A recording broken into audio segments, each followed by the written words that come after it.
In spite of the numbers of COVID-19 coronavirus cases continuing to climb to nearly 80,000 and 2,629 deaths, frankly, that's small potatoes compared to the seasonal flu that has killed 72,692 people so far this year and 850 victims today, February 24th. And still only about half of Americans get their flu shot. Go figure.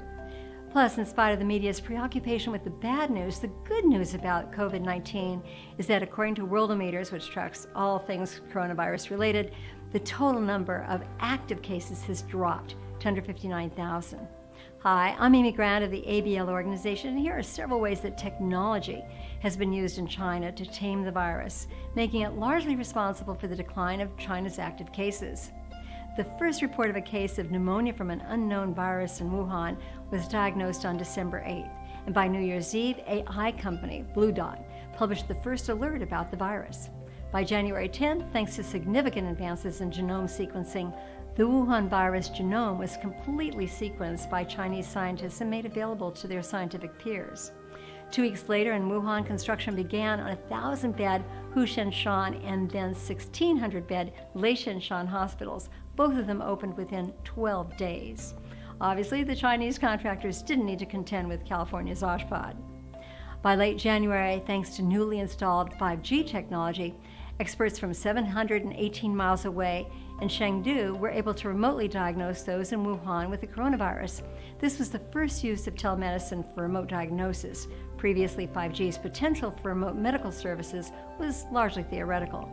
By February 4th, volunteers in protective suits were disinfecting railway stations, airports, even passengers themselves, and a little later, insides of planes and trains. Drones! On February 9th, the day that WHO declared the public health emergency, this gentleman in home quarantine received a face mask and thermometer delivered by drone to his home in Changping village in Huzhou.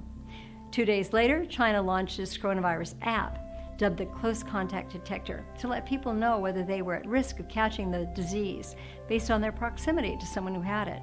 Given that it took the cooperation of 3 Chinese government agencies to create it, the General Office of the State Council, the National Health Commission, and China Electronics Technology Group corporations, that's an amazing speed to market.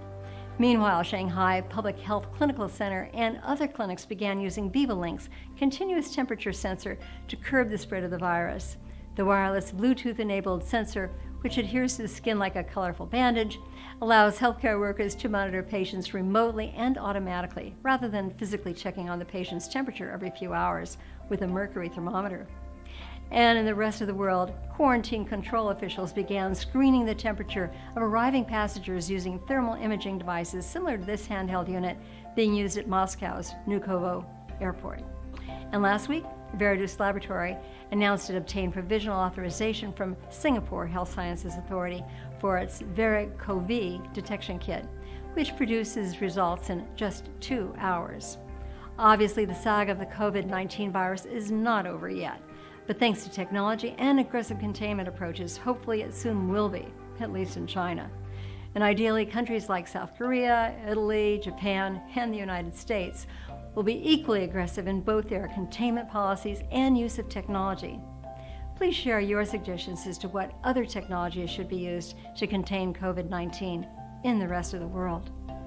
Thanks for watching.